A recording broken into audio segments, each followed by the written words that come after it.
മുൻപുണ്ടായിരുന്ന പ്രചരണങ്ങളെക്കാളൊക്കെ തികച്ചും വ്യത്യസ്തമാണല്ലോ ഇത്തവണത്തെ പ്രചരണം. എനിക്കൊരു ഒറ്റയാൾ പോരാട്ടമാണല്ലോ. എങ്ങനെയാണ് കാണുന്നത്? ഒറ്റയാൾ പോരാട്ടം കുറേ നടത്തിയതാണല്ലേ. 2011 ഒറ്റയാൾ പോരാട്ടം നടത്തിയത്, 14 ഒറ്റയാൾ പോരാട്ടം നടത്തിയിട്ടുണ്ട് പാർലമെന്റിലേക്ക്. ഇപ്രാവശ്യം ഒറ്റയാളല്ല, ഇപ്രാവശ്യം ജനങ്ങളുടെ കൂടെയുണ്ട്. ജനങ്ങളോടൊപ്പം നിന്നിട്ടുള്ളൊരു ജനകീയ പോരാട്ടമായി ഇത് മാറുകയാണ്. അതിന്റെ റിസൾട്ട് ഉണ്ടാവും. ഇപ്പൊ തന്നെ വെൽഫെയർ പാർട്ടി UDF പിന്തുണ പ്രഖ്യാപിച്ചതോടെ സമസ്തയുടെ രണ്ട് വിഭാഗങ്ങളും അതിനെതിരെ രംഗത്ത് വന്നിട്ടുണ്ട്. അതേപോലെ കത്തോലിക്ക കോൺഗ്രസും ഈ വിഷയത്തിൽ അവരുടെ നിലപാട് വ്യക്തമാക്കിയിട്ടുണ്ട്. അംഗീകരിക്കാനാകില്ല. ഇവിടെ ജനവിരുദ്ധമായ രാഷ്ട്രീയത്തിനെതിരെ ജനങ്ങൾ ഒത്തൊരുമിച്ച് പോകുന്ന ആ ജനങ്ങളുടെ എക്സിസ്റ്റൻസിന് വേണ്ടിയിട്ടുള്ള പോരാട്ടമാണ്. UDF വിരോധമുള്ളവരും LDF വിരോധമുള്ളവരും വോട്ട് ചെയ്യുന്നതന്നെ ഉറപ്പിക്കും. ആ വിരോധം മാത്രമല്ലല്ലോ, ഈ വിഷയം പിണറായി ആരാ അവിടെ ഉയർത്തിയത്? ആരാണ് ഈ പോലീസിലെ ഈ പറയുന്ന ഈ വിഷയങ്ങൾ ഉയർത്തിയത്? മലയോര വിഷയങ്ങൾ ആരാ ഉയർത്തി? ആര്യാടൻ ഷൗക്കത്തിന്റെ എന്താ സ്ഥിതി?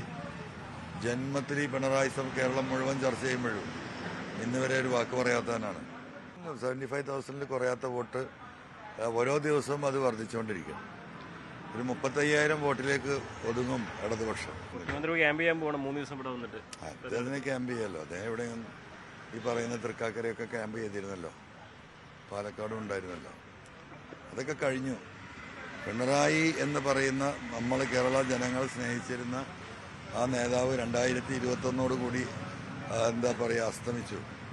എന്ന് മുഹമ്മദ് റിയാസ് ആ വീട്ടിലേക്ക് കാലുകുത്തിയോ അന്ന് അദ്ദേഹത്തിന്റെ പ്രതാപം ഇടിഞ്ഞു തുടങ്ങിയതാണ്. അതിപ്പോൾ ഇന്ന് എവിടെ എത്തിയെന്നില്ല അദ്ദേഹത്തിന് മനസ്സിലായിട്ടില്ലെങ്കിലും ഈ തെരഞ്ഞെടുപ്പ് റിസൾട്ടുകളൊക്കെ അദ്ദേഹത്തിനത് മനസ്സിലാക്കി കൊടുക്കുമെന്നാണ് ഞാൻ കരുതുന്നത്. വിജയപ്രതീക്ഷയുടെ താങ്ക് വിജയപ്രതീക്ഷയുടെ തന്നെ പ്രചരണം തുടരുകയാണ് PV അൻവർ. വിനോദ് കുമാറിനൊപ്പം CB അനുമോദ്, ന്യൂസ് 18. ഏതായാലും നിലമ്പൂരിൽ പറഞ്ഞ പോലെ ചൂടുള്ള പ്രചാരണമാണ്. പക്ഷേ ശക്തമായ മഴ വരുന്ന മഴയുടെ ദിവസങ്ങൾ കൂടിയാണ്. കാലാവസ്ഥാ പ്രവചനം അനുസരിച്ചും നമുക്കിവിടെ നിന്ന് കാണാം ഈ അതിരാവിലെ തന്നെ കനത്ത മഴ. പക്ഷേ ആ മഴയൊന്നും ഈ പ്രചാരണത്തിന് ചൂട് തണുപ്പിക്കാൻ പോകുന്നില്ല. ശക്തമായിട്ടുള്ള പ്രചാരണത്തിന്റെ അടുത്ത ഘട്ടം തുടങ്ങിയിരിക്കുകയാണ്. ഈ പറഞ്ഞ പോലെ തന്നെ താരപ്രചാരകർ മുഖ്യമന്ത്രിയും പ്രിയങ്ക ഗാന്ധിയും ഒപ്പം അൻവറിന് വേണ്ടി യൂസഫ് പഠാനും ഒക്കെ വരുന്ന ഒരു സാഹചര്യമാണ്. വിഷയങ്ങൾ ഇഷ്ടം പോലെ. മഴവിൽ സഖ്യം തൊട്ട് സ്കൂൾ സമയ മാറ്റത്തിൽ എത്തി നിൽക്കുന്നു സമസ്തയുടെ നിലപാടടക്കം.